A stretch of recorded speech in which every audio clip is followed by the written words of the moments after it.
From the Sun Belt Basketball Championship to spring football, it's Locked On Sun Belt.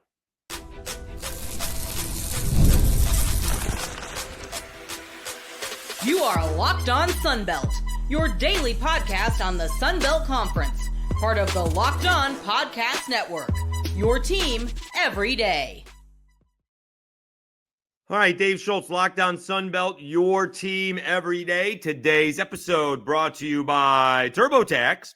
Ready for stress-free taxes and the most money back guaranteed? Head over to TurboTax.com today and get matched with your expert. All right, why not? Following the Sun Belt Conference Championship basketball tournament where the Troy Trojans won, why not talk to the Troy Trojans football coach, Gerad Parker? Very happy for him to join us today. We do talk about last year. We talk about building on basketball success and what Scott Cross has meant to him in his short time in Troy. The year one learning curve, got to go through that. He's never been a head coach before. We do talk about the starting quarterback, of course. I don't think there's going to be any big surprise there. We talk about the difference between excuses versus reasons and year two expectations. Also, a shout out to Chris Lewis, who is continuing to recuperate and get healthy from his cancer treatment. So he is Locked On Sun Belt. He is the head coach of the Troy Trojans. He is Gerad Parker. Welcome back to another edition of Locked On Sun Belt, your teams every day. Right from the Sun Belt Conference Tournament Championship, from basketball to spring football, he is Gerad Parker of the Troy Trojans. He was in Pensacola rooting on the Sun Belt champion Troy Trojans. Coach, thanks for hopping on. You just finished up another spring practice. Let's talk about the basketball. Scott Cross has been doing this a long time. I love me some Scott Cross. That 4.0 in college finally paying off. What have you learned in your short time being around Coach Cross? Because he's been doing this a long time. I didn't really realize it was his second trip to the NCAA tournament, but it's first one with Troy. But he's been doing this a long time, and it really is an all or nothing thing. You play all season long, and it's not like, you lose in the Sun Belt championship game, you can still go to a bowl game. Arkansas State's probably not going to the NIT. So what did you learn this season and in your short time being around Scott Cross? Well, I think, I said it to Adam in our post-practice stuff this morning. Scott and his wife Jen are phenomenal, and so many others to mention here. But about them and what they just got done doing and accomplishing as a basketball program, Scott Cross has been one of the best resources, advocates, and supporters of mine and my wife and our program through a tough first year. He's been consistent with that and just been very genuine. So the first thing that it really triggered to me is how genuine he is. He's a blue collar guy, chip on his shoulder, does it the right way, treats people well, but coaches his guys hard. And I feel like that's representative of the program he runs and the players in it. And couldn't be happier for him. And honestly, it was such a cool experience to see people, the Troy faithful there, and him see that experience, all the emotions of their wives, their families, the players, staff, all down there, because it could be more deserving. But, being on the floor, and Scott's ready to talk about, hey, what's next for us and the future for us, right there on the floor while confetti's still flying. I'm like, Scott, this is your all's moment. But it tells you who he is. And I couldn't be more grateful and thankful for his relationship, but also more than anything, just so happy for that program, the guys, for what they did last night. It was a really cool experience to be there live. Yeah, such a slam dunk hire back when it happened. He got let go from UTA for really no apparent reason other than not winning the Sun Belt Conference Championship. Spent a year at TCU, and then Troy happens to have a opening, and let's go get the guy who knows how to coach in the Sun Belt. And had been winning 20 ball games, had been coaching very well, but it all comes down to one weekend, and he knows that comes with the territory. But that does amount to a lot of pressure that your season can be ruined if someone tweaks an ankle going into the final regular season game. It's wild. To play that long of a year and have that good of a year, and then have like you said, you catch a team at the wrong time who shoots it really well in that game, or like you said, you get an ankle that puts a guy out, and before you know it, your NCAA berth is sitting there just balanced in what, and so to finish it out and do what they did, make the run and finish it, speaks volumes about what kind of basketball they were playing late in the year. Yeah, the other side, Arkansas State outscored South Alabama by 30 on the 3-point line, but only won by 3 because South Alabama only hit 2 threes the whole game. I mean, they still played well, but because they didn't shoot it well in one ball game, they went by the wayside. All right, enough of yeah, it is wild. It's wild. That's why there's a lot of zeros, in the paycheck. So we finally maybe understand why guys like yourselves are paid so well. All right. We're talking with Gerad Parker, the head coach of the Troy Trojans. Let's talk about it. Cajuns just hired a basketball coach, no head coaching experience except maybe on the AAU level. You came to Troy with a lot of assistant coaching experience, no head coaching experience. What was year one? What was the learning curve in year one for you? Yep, I'll steal all past coaches, bosses, Coach Freeman, and my relationship to him and many others. But you don't know what you don't know. Right. There's so many things going in, like organizationally and who you're going to hire, all the things that you're ready for, right? Like in my time, not getting ready for a head coaching job, at the times when you had some professional development moments to where you would get ready for a moment if you had a chance and opportunity to become a head coach. So the things that are your core values, your mission statements, all those things, that's easy, Sure. To have on paper and all those things. What's not easy is when you have to say, all right, you're in the fire. Here's your roster, build it. Here's the staff, salary pool, hire. And then all the things that come with 140 some odd people being in a building together, that you can expect that day in and day out. There's no doubt that door that's right outside this screen is going to get knocked on or be wide open, and there's going to be some other problem or some other thing to solve that you did not predict was going to be something you would deal with.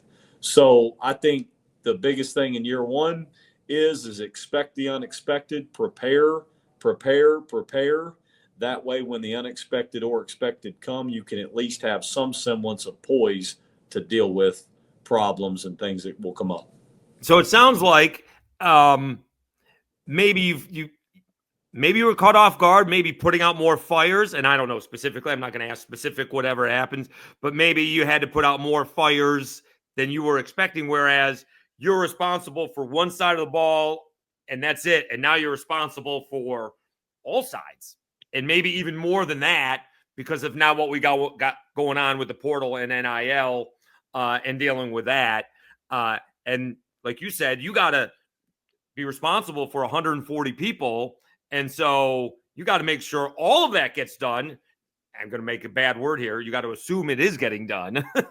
Yeah. And by the time it gets to you, if it's not getting done, it's gone through many layers, and that's going to be an issue. Absolutely. Yeah, I think, you're spot on. And again, some of it is overload or surprises. Other piece of it is simply that you don't, until you do certain things, you don't look back on them and you're not able to reflect on what that may be or what direction it may go.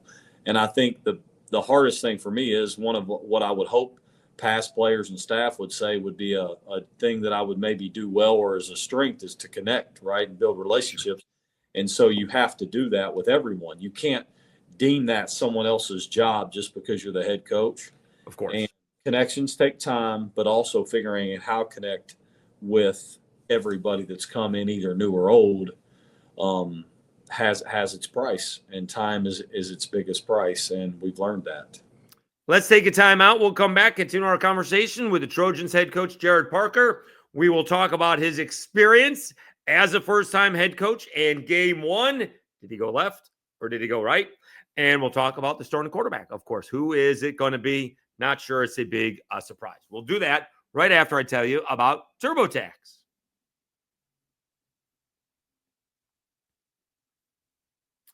This is a message from your sponsor, Intuit TurboTax. Taxes was waiting and wondering and worrying if you were going to get any money back. and then waiting and wondering and worrying some more. Now, Taxes is matching with a TurboTax expert who can do your taxes as soon as today.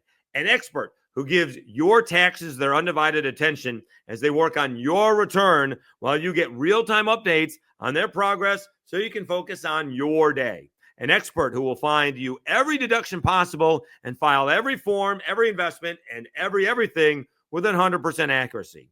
All so you can get the most money back guaranteed. No waiting, no wondering, no worries. Now this is Taxes. Get an expert now on TurboTax.com. Only available with TurboTax Live full service, real-time updates in only iOS mobile app. See guarantee details, TurboTax.com/guarantees.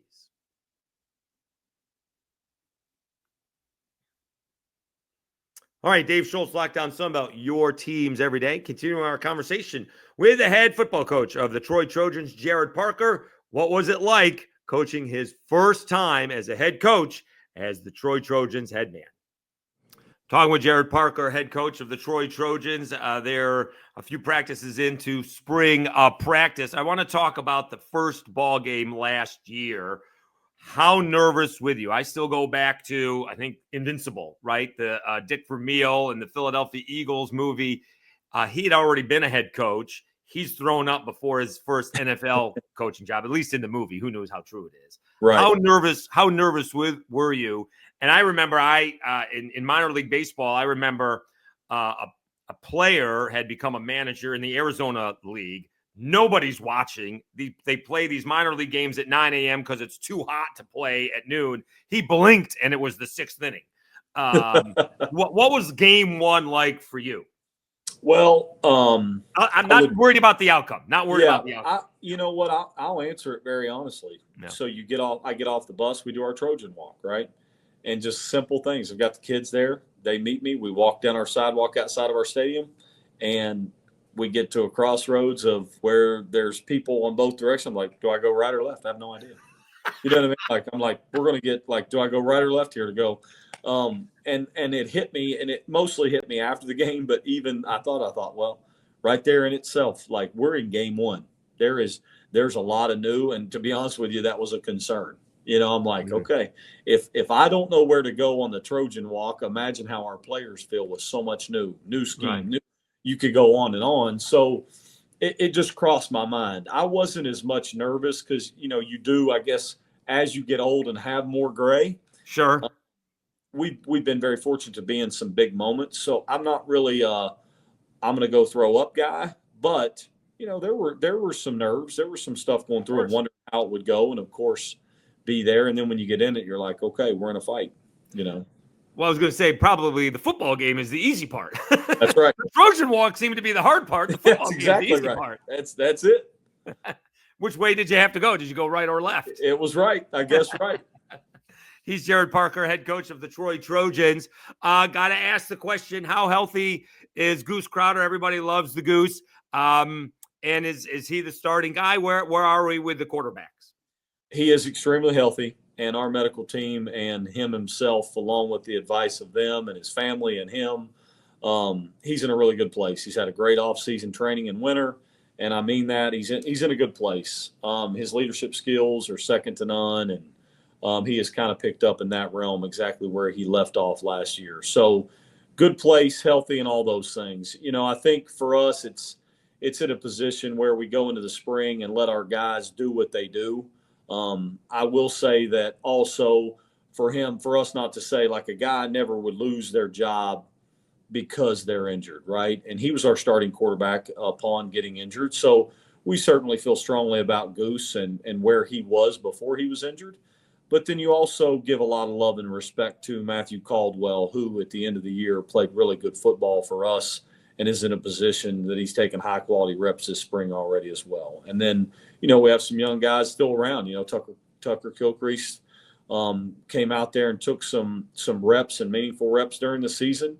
You got Caleb McCreary out there that is a young player that's a local kid that's here, and some incoming guys that are coming on, and Jack James that just got here as a mid-year enrollee. So we have arms. We have guys that are capable to get us in practice and play at a high level, whereas last year we did not have many arms for spring.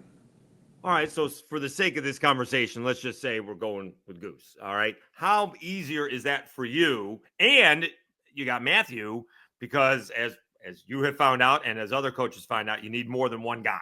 All right, Amen. someone's going to get knocked in the head, someone's going to tweak an ankle. You need more than one guy to come in and maybe win you a game or two. Hopefully not, but that's usually going to be the case. How easy is that? Not easy. How well, maybe easy is how relaxing is not the right word. Accommodating is not the right word. Whatever it is, how much better is it for you that you know that is taken care of? I can concentrate on everybody else. We can focus on maybe of the intricacies, and I'm not going to try and say that word again, of the offense, more so than basic, offense 101, because now I know I have that position covered. I got the number 1 and number 2, and you even mentioned 3 and 4. So yes. I can look big picture or maybe even specific guys because I have that covered. I don't have to worry about it moving forward. And I can look as the coach, I can look at other positions that need to be filled. Yeah, well, you're right. I mean, I think when you know on offense or as a program that you have a starting quarterback returning, a quarterback returning that started in this league and won games and is very confident, taking huge steps in Caldwell. Tucker's played again. Caleb's been here now in our program for a year. Jack you have 5 guys that are in the room to learn. Now, that being said, 2 guys have played a lot of college football, right? And one of them's a team captain, a voted team captain, a great leader in Goose. So to say that we feel strongly and feel good about knowing that our quarterback room is healthy and in a good spot, it's huge. It's very difficult to win without one of those guys playing at a high level and to win at a high level. So it does give you some comfort. To prepare them the right way is continued always, but it gives you some comfort. And then you're just working on the development of every other position on all 3 phases, of course. But that concern, worry, if you don't have that can keep you up at night for the entire offseason. I was going to say the media and guys like me probably worry much more about the quarterback, but I was going to say maybe it doesn't, because you guys got to worry about every position. Sure. Right. The left tackle is probably just as big as the quarterback. The edge rusher is going to be just as big. But at this same time, when you have that quarterback thing, that's got to be so much easy. Now everything flows from that, I would think. Oh, it does. It starts there. And our guys know it, I think, and our coaching staff sure knows it. It starts there. That's the start of it. And I think it has provided some comfort, but the stability of having a confident group of guys that can get into a huddle or non-huddle situation and run our offense and get us going and lead us from sideline on the field and feel confident.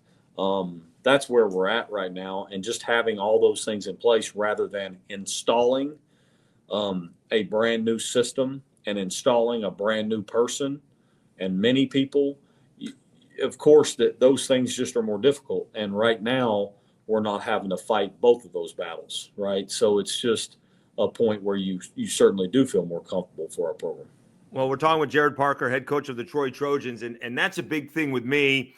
When you can only keep track of so many teams. There's 14 of them. I try to keep track of all of them. But when I'm a big believer now, and especially these days, I got the same coach-ish and quarterback. All right. So we have an ish in, Southern Miss. You got the same coach and the same quarterback, although it's a new team. Sure. But you have Arkansas State. It's got the same coach and the same quarterback. They're basically going on year 3. Same for South Alabama, although one guy moved up to head coach and the other guy moved into starting quarterback. But those guys have been together for year 3. You're going into year 2. I find that to be incredible when, that's where the expectations come from as far as I'm concerned, when, especially in this day and age of the portal and NIL, when you have guys together for 2 years, and if you get more than that, that's impressive. But that's when those expectation levels do rise a little bit. Yeah, that's fair. I think, if the retention of your roster is not critical, then everybody wouldn't talk about it. And Right. it's the same then of our staff. Our staff, I've said it publicly, keeping our staff here, our systems here, our coordinators here, all of our position coaches except for one, are critical to our players and relationships and trust and love and all those things. So to keep the retention of your staff and players, have as many people that have stayed here together through from year 1 to 2 certainly should pay some dividends. All right, let's take one more time out. We'll come back, wrap up our conversation with the head coach of the Troy Trojans, Gerad Parker. We talk about the difference between excuses versus reasons. I'm much more of a reasons guy compared to excuses. We talk about expectations for year number 2, and we talk about going through real life stuff. It's not a knee, it's not a back, it's not a football injury, but these Troy Trojans going through what is life or death with the recovery of their teammate, Chris Lewis, the all-everything wide receiver. We'll do that after I tell you about Factor Meals. Looking to optimize your nutrition this year? Factor Meals makes eating well easy with chef-prepared, dietitian-approved meals that are fresh, never frozen, and ready to heat and eat in just 2 minutes. With 40 options across 8 dietary preferences every week, you can customize your meals to fit your lifestyle. Whether it's Calorie Smart, Protein Plus, or Keto, Plus Factor even offers wholesome smoothies, breakfasts, and grab-and-go snacks to keep you fueled all day long. I love how Factor takes the stress out of meal planning. I recently tried their Protein Plus meals, and they were packed with flavor and kept me full throughout the day. The convenience is unbeatable. No prep, no mess, just great food in minutes. Eat smart with Factor. Get started at factormeals.com/LockedOnCollege 50 off and use code LockedOnCollege50 off to get 50% off your first box plus free shipping. That's code LockedOnCollege50 off at factormeals.com/LockedOnCollege50 off to get 50% off plus free shipping on your first box.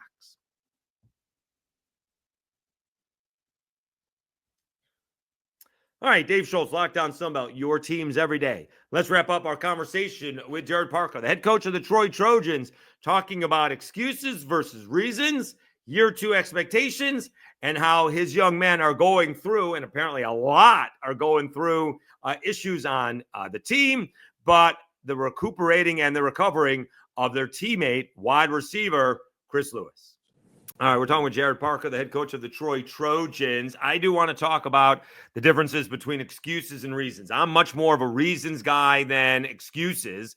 Fans don't want to hear it, and it doesn't sound great when a coach says it, but there are reasons why teams go 4-8 because they're playing third-string quarterbacks, all right? When, the guy who scores 4 touchdowns in a Sun Belt championship game is no longer in the backfield, that's an issue. When the all-everything wide receiver is recuperating from cancer, and thank goodness he's recuperated, and he's not on the field, and he's coaching, and thank goodness he's healthy enough to do that, there's reasons for it. And the coaches moved on, and some players moved on. Those are reasons. Those are not excuses. Fumbling because it's raining, that's an excuse, all right, because it's raining for the other team, okay? Yep. Same thing. That's an excuse. That's different. And so how do you deal with that? Because those are reasons, and people who follow the podcast said, we're looking at the tunnel. At one point in time, there was no tunnel. Forget about the light. There was no tunnel. And then the Arkansas State game happened, and then there was the light with the tunnel. And then the Georgia Southern game happened, and we were through the tunnel. And you guys put up a good battle against the Cajuns and then finished up on a high note. And so how did you see the team overcoming it as Matthew Caldwell? You just see him getting better. He got better every step of the way. Took him a little bit, but you only get one game a week. If you play 2 or 3 games a week, maybe it goes a little faster. But he's playing 1 game a week, and he got better as the season went along. And how proud of you is when you're seeing your team, because you guys were banged up. All across the whole team got banged up, and yet you guys finished up pretty strong. Well, listen, fair enough, and I appreciate it's like you said prior, and I will repeat. That's for someone else to say, not me. I'll say it. I say it. Well, all right. But I will say, although I'm not going to let you off the hook for throwing it into the end zone when maybe we should throw it away. I'm just going to say that. Just fair. That's fair. I didn't forget about that one. That's fair. You know what? I respect it, and I do respect even the criticisms. You have to. You can't embrace one without the other. It's the same thing of cursing our profession. I love this profession, and I want to be on record. And I'm not saying this for recruiting. I'm not saying it for. I like our football team. You know, I like how we finished. I like the type of spirit that is in this building. I do like our football team, how they approach their work and what we've done. And they could have, there could have been a lot of ways that could have gone in an ugly the other way. You're right. Like the tunnel was bleak. And for us to have a staff and player that stayed wired together and practiced better. Like I keep on telling our guys now, but even back then, like the only thing we can do is like, we have to do what we're doing better and find ways to put ourselves in position to play winning football. So we have to get better, which means we have to practice better. That's all that happened. And then we had the aha moment that we needed, which was a really close one, right, on the road at Ark State. And then it kind of come together to belief to say, all right, let's start playing some winning football, which now has then, it's essentially parlayed itself into this year. What is our approach? Well, don't worry about expectation. And I'm not just saying these things online with you. It's don't worry about expectation. Don't worry about a number of win total, expectation of what we should or should not finish, where you need to be individually, what I need to do as a head coach. All we're worried about is not looking left, not looking right, not looking behind us. We're looking forward and moving to get better. That is it. That takes the pressure off of me somewhat, but it takes a lot of pressure off of our players, our staff, and our operation. I believe in our guys. I believe in this place, and I believe in the roster that we have built and are continuing to build. And all we want to do is get them better. All right, so let's go back. We're talking with Gerad Parker, head coach of Troy Trojans. We were referring to the Arkansas State game where maybe we throw a 8-yard out to get in line for a closer field goal instead of throwing an interception in the end zone. So the good and the bad, like you said, almost there, aha moment, right? On the road, almost a win. So how do you get past the guys, we were almost there, right? Could have won it, not should have won it, but could have won it, could have tied it, right? And so how did you as a coach, get over the fact that, kind of a tough way to lose the game, but took that step, a huge step to where we just competed with one of the best teams in the conference? Yeah, it is what you and I know and what we all know in sport. It has to be hard. There is no other. It's hard. And so I think that we had endured a lot of hard and ugly. So coming out of that game, although it hurt really bad because it was, one that was close and right down to the wire, we had went through a lot of tough moments. A lot of bad. Yeah. So it was simple, guys. Great job.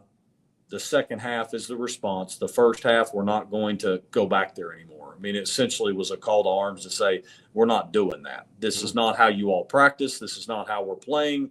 We prepare too well. We're not doing it. And I think it almost provided all of us some permission to believe more so than what we were, and especially our guys. Just have faith in something you can't quite see yet. I kept on reiterating to our group, and I'll continue always, like, believe in something you can't see. Have faith in knowing that it's there and just trust that and move forward. There's no reason to even question otherwise. It's not worth it. So I think when we gave them permission just to say, all right, this is closing in on something, I kept on saying, Dave, we're going to flip it. You might as well do it now. Like what? We're going to flip this. You might as well do it now and get this out of the way, among some other words I won't add in on this. Sure. But appreciate that. We're going to get it flipped. So why not just get this over with so we can go into an off season and get this thing going? Right. Well, they flipped it. Coastal Carolina win, Georgia Southern win, which sort of ruined Georgia Southern season. And for the, regardless of what that score says against the Cajuns, it was a one-score game and then into the fourth quarter. So I understand what the final score was, and maybe some people only care about that, but it was a one-score game into the fourth quarter. And again, there may have been a back-to-back turnovers in that fourth quarter. So That's how that score ended. And then you came back and you got a win to finish up strong. All right. Before we do get to those year 2 expectations, which I'm going to get coach speak on, I can already see that coming. What have you learned? Because it really is an interesting lesson that these guys can get. This is not a knee, right? This is not, a football injury, but a Chris Lewis type of situation. They've gone through this with Josh Boatwell. The beat writer has also gone through this. Yep. 2 guys that have survived cancer. What have you been able to learn from this? I don't know if you've gone through something like this with your family or your friends, but you're seeing these, some of them are teenagers and young men going through, well, let's just say it is a life and death situation. This is not a football injury. This is life and death. Well, listen, I thank you for bringing it up and the question upon, there's a lot of attention to football, but sometimes we forget, right? And I would say this, you're reminded of what our jobs are. And our first job on this earth, minus, in my opinion, right, minus whatever we do in our faith tree or not, is simply, right, care for people. Like have a true, genuine care and concern for people. And I think that reminds us of that, and seeing C-Lou around here daily now and him still being a part of getting himself strong and being around ball and still being this great teammate is just awesome. It fills you with joy, seeing Josh go through his fight, all those things. And we have, like, everybody is touched by this ugly thing called cancer. And my wife's father, John Hop Brown, passed away from brain cancer when we were in college dating. And we do a golf scramble every year, every summer, to raise money for cancer research. And so we do our part. There's people and staff and private things that we have here on our own staff of people fighting cancer. We have our guys that are fighting mental health issues and expectations and family dynamics. That's why I love college football. This is why I wanted to be a head coach or be a college football coach, to help people through that or be a part of supporting someone in those fights.